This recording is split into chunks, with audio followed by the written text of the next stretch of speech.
Charlie Shuffler. This new little Peep album, it's not good. Lil Peep is a California via New York rapper. Goth Boy Clips. Hold on, baby, could you wait? But I do think the fact that the beat is pretty detailed and able to distract from the fact that lyrically and structurally there's not a whole lot to the track. It's kind of basic. It's a little repetitive at points because there aren't a lot of major changes to the structure. I feel like some of the instrumental swaps, some of the filters thrown on the beat definitely do feel like, okay, even though I'm hearing a lot of the same parts over and over and over, we're still hitting some nice progressions throughout the song to prevent it from feeling super stale or redundant. So production definitely gets a huge check for me on this track. But the flavor of the beat is actually pretty interesting and a little different than what I've heard from Peep on his last full-length record. I mean, I think people could very easily and rightfully couch Come Over When You're Sober Part 1 as being in this overall emo rap trend. But there's actually something particularly grungy about the guitar tones on this track, because we are talking about a trap instrumental with some guitars weaved in and with some spacey vocal effects here and there. But given the tone of the guitar, given some of the guitar chords, and actually given Peep's muttered and subdued vocal melody on this track, there's something very Nirvana about this song. There's something very Kurt Cobain about it. Yeah, I mean, this is exactly a melody that I could hear Kurt singing on, a more downtrodden or morose part of Nevermind or In Utero. However, I feel like Nirvana or Kurt would have really kind of added another part to the track. And really, that's what I think the song is ultimately missing. Even though the lyrics and the vocal melody are simple, I do like the sense of intense loneliness and bitterness and hatred coming out of the lyrics. I mean, it does definitely feel very potent and it is kind of compelling. Also, some of the lyrics on this thing about him essentially wanting to burn down his school or put his haters or his doubters in an awkward position, telling them, oh, look at me now, certainly does have a chilling and a kind of bittersweet element to it for very obvious reasons. But if this was going to be a completely finished song or a track that was really following in the footsteps of its obvious influences, it would hit us with a hook or something explosive that actually feels like a real transition out of the verses. And again, that's kind of my prime issue with this track. The verses and the choruses really just sound and feel too much alike. This track really could have used a bit more variation. Who knows if Peep would have actually added that in the creative process of this new album. I mean, there certainly were some hooks that really popped and transitioned away musically and sonically from the verses on Come Over When You're Sober Part 1.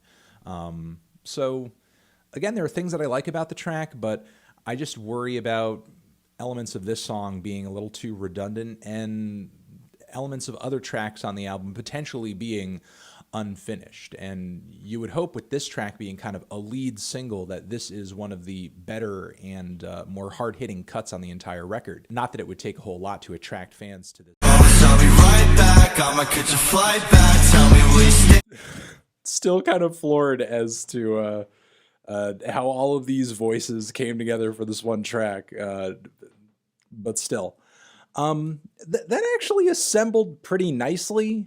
There were some issues that I had with it, but McConan, who I did not know previously, could pull off a pretty nice croon. I've been waiting for my love, waiting for my love. Sort of sounds like a swanky, old school synth pop frontman in a way. Not too bad. And the way Little Peep's voice, even though there is just really kind of one vocal bit that they play multiple times on the track, the way that he plays against that with kind of this snotty, punkish voice, almost like I'm listening to an old school Joe Strummer recording, but with like an American accent or something, maybe with like a, more updated, like a 2000s era pop punk kind of attitude to it. The way that he plays into the song comes off pretty well too. It's definitely one of his more sort of over the top vocal deliveries that I've ever heard him record. I mean, typically his voice is pretty dejected and emotionally just flat a little bit. And obviously that's intentional to sort of embrace this very despondent, depressing vibe, but his voice was actually kind of lively for the few bits that it was included on this record. The fusion of rock and electro pop that basically served as the instrumental was not too bad either. Like the balance of the voices. I thought the mix was really vibrant and colorful and punchy. Again, like both McConan and Peep's input into the cut, the things that I didn't really care for all that much were when McConan sort of drifted out of the choruses to do a verse. I thought his vocalizations got kind of weird. And frankly, I didn't really care for the bits where Fall Out Boy was sort of making this very bold presence known. I'm not exactly sure how much input they had in the instrumental here. I imagine possibly quite a bit. I mean, the sound of the beat here is very reminiscent of much of what you'll find on the last Fall Out Boy album. Those elements of, yes, rock music, but also electro and electro pop, maybe a bit of EDM as well. So all of that is kind of working together pretty cohesively, I would say, until both the underwhelming verses from Fall Out Boy and McConan, also the way the beat kind of shifts under the Fall Out Boy sections where it seems to go into even a stronger electro direction, which did get kind of distracting and to me aesthetically just felt really horrendous, like many other cuts off that same Fall Out Boy record, which leads me to believe that they had a pretty deep hand into the way the instrumental sort of sounded on this one. So yeah, I mean, there are a lot of spots on the back end of this cut that I don't really care for, but as far as McConan and Peep go, it sounds okay, though I think sort of naming the song directly after Little Peep as if, his presence is one of the largest on the entire track is a little much and probably comes mostly down to marketing, obviously. I wouldn't say it's one of the best tracks I've heard all week or anything like that, but certainly it's pretty listenable and a sugary and sweet, peppy and kind of upbeat change of pace. So far, I'm feeling a strong 4 to a light 5 on this thing. Tran. Like that, I wrote a letter for you, but you didn't write. Peep songs land on this collection of tracks, which is a phrase that I never thought I would hear myself say, but there are quite a few duds in the track list too. I'm feeling a strong 5 on this compilation, indifferent toward it on a whole. I'm not super crazy about it. I don't think it's bad either. However, I still would recommend listening to it, even if you're casually a fan of Lil Peep or things that sound like Lil Peep, if not only for the highlights that are on this. I wrote a letter for you, but you didn't write back. Listen, I'm talking about Lil Peep's Hellboy. This album is like a weird and abrasive mix of like hip-hop and sort of dark southern hip-hop trap music, but also like screamo and emo and metal music. It's super like Tears in My Diary type stuff with just these throat shredding howls over these rap beats that are just overblown and not all that well produced. For whatever reason, there seems to be this really big following for dark, edgy rappers on SoundCloud, and this album is most definitely in that vein, but it's like all the elements of that executed in the worst and most extreme way possible. Again, it was just another moment this year that I was really taken aback at just,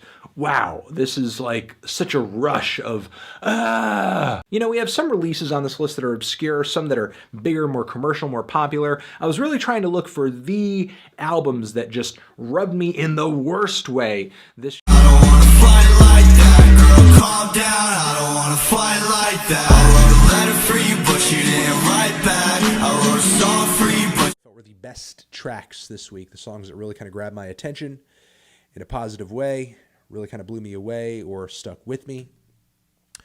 First, frickin' this posthumous Little Peep track / music video, 4 Chains with Clams Casino.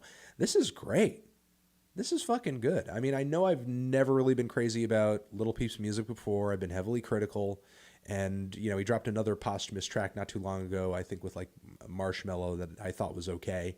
But this is like the first song of his that really kind of like stopped me in my tracks and really kind of floored me. And not just because of his super melodic but slurred and ultra catchy hook on this one, you know, having the 4 chains and give 2 to his brother, so on and so forth.